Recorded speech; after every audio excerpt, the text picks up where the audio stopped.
السلام عليكم ورحمة الله وبركاته. ازيكم عاملين ايه؟ النهاردة هنعمل شوية مقبلات جميلة جدا، كل يوم بقى تعمليها يوم ويوم. المهم ان هي لازم تتعمل، بتملى السفرة كده وبتملى الطبلية كده في الوقت اللي كل حاجة فيه غالية كده. تحسي مثلا لو خدتي حاجة قليلة ومعاكي طبق المقبلات ده بتبقى ايه بتملى بطنك، وفي نفس الوقت كمية فوائد في كل طبق فيهم. يعني كل اللي انت محتاجاه طول اليوم بتاخديه مثلا في طبق زي ده مع شوية من البروتين بقى، سواء بيض سواء اي حاجة، لان كل حاجة بقت غالية دلوقتي جدا. فيلا بينا على طبق المقبلات الجميل ده نوع من انواع يعني ده طبق من ملايين المقبلات اللي في العالم. حبيت ان انا اشارك معاكم كده، ده يعني انا داخله على الشهر مستمرية عليه. بيملى السفرة وفي نفس الوقت جميل جدا وبيفتح النفس، ما بيفتحش النفس قوي يعني.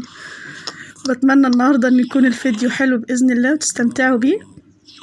عندي هنا الشمندرية والبنجرية، وعندي هنا الشطيطة، وعندي هنا المسقعة وسلطة الطماطم. أول حاجة يلا نبدأ بالكابوتشانية.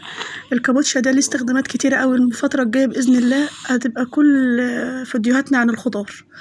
أول حاجة بجيب الكابوتشانية هنا ببشرها بالمبشرة، بحط هنا معلقة من الزبادي ومعلقة من المايونيز. المايونيز والزبادي دول أنا عاملاهم هنا في البيت، بإذن الله في حلقة تانية هنعمل المايونيز والزبادي مع بعض. حطيت معلقة من الخل ومعلقة من الليمون، وابتديت ان انا اقلبهم، ومبتحطش ملح خالص عليها هنا. خلاص كده خلصت الكابوتشانية. حطيت زبادي ومايونيز وخل وبس. نركنها على جنب. نجيب بقى الشمندرية، ده شمندر او بنجر، انا جبته سلقته بورق زي ما هو بقشره كده في المية لحد ما استوى. بعد كده شلت القشر وابدا ان انا ابشره بالمبشرة. عايزة تعمليه طازة فريش زي ما هو كده اعمليه. خلاص بعد ما بشرته كده الشمندر او البنجر، بعد كده بقى جبت ايه برضو من الزبادي والمايونيز اللي احنا عاملينهم، معلقة من الزبادي ومعلقة من المايونيز، رشة بسيطة من الملح من الليمون، وحطيت عليهم كمان عشان يديله حموضة حطيت عليه رمان. طعمها تحفة تحفة تحفة، في اي مطعم بتروحي تلاقي دي. نيجي بقى للباذنجانية او المسقعة. طبعا مفيش حد مش عارفها. احط طبعا على البتنجان ملح، وبعد كده اغسله خالص واصفيه اصفيه بمناديل خالص، ما يكونش فيه ميه نهائي. وبعد كده اقليه بشويه من الزيت، مش هيشرب زيت ومش هيمتص الزيت كتير. هجيب بقى شويه من الزيت يكونوا على النار، بعد ما يكونوا سخنوا انزل عليهم بفص توم، وبعد كده انزل عليهم ببصلايه متوسطه وقرن فلفل حامي. لو انت عايزه المسقعه حاميه، مش عايزاها حاميه تشيل الفلفل الحامي استغني عنه. وهنزل بشويه من الطماطم عشان يتسبكوا. عندك صلصه حط في الوقت ده صلصه عادي جدا. هبدا احط ايه طبعا المسقعه بتحط لها ايه ملح وكمون بس، شويه من الملح صغيره وشويه من الكمون. ده البتنجان. البتنجان طبعا ليه كذا حاجه، البتنجان لا هويه له، في كل شيء موجود وسبحان الله. يعني مش عايزه تقليه كده على الطاسه بزيت كتير، لا حطيه فين في فرن البوتاجاز. ده كده الباذنجان. نيجي بقى لسلطه الطماطم اللي ماشيه معاكي في كشري، اللي ماشيه معاكي في صينيه بطاطس، اللي ماشيه معاكي في كل حاجه. هقطع هنا الطماطم قطع كده بالطول، عايزه تشيلي منها القلب بتاعها شيليه. بعد ما قطعتها هنزل بعود من البقدونس وكمان دقة فلفل وتوم. هبدأ ان انا انزلهم، وهنزل عليها معلقه من الليمون ومعلقه من الخل وملح وكمون، واقلبهم كويس قوي.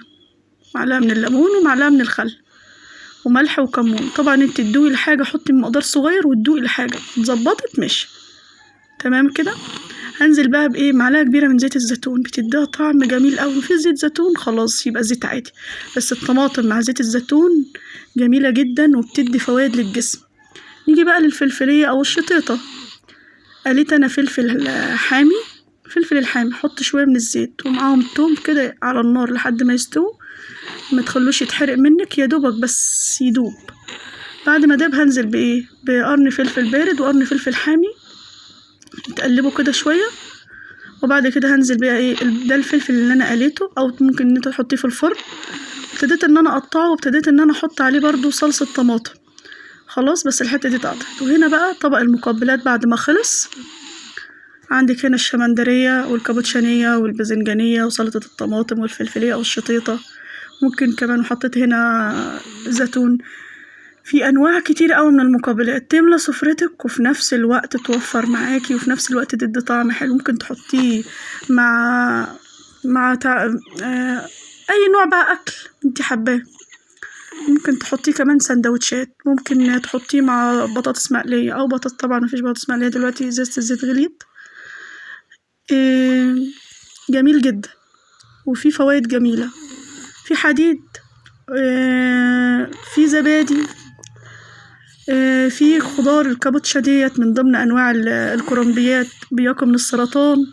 في الشمندر والرمان لوحدهم، يعني الشمندر والرمان لوحدهم قادرين إن هما يأكسدوا كل ما هو مادة مؤكسدة جميلة جدا بتنقي الدم وبتديكي فوائد وبتعالج أنيميا وكل حاجة. يعني هتاخدي كل ما بتحتاجه الجسم من طاقة وتنقية وتصفية من الكابوتشانية والشمندرية بطريقة جميلة. نيجي بقى للبتنجان وسلطة الطماطم مع زيت الزيتون، بتسهل الامتصاص في المعدة. أتمنى يكون عجبكم.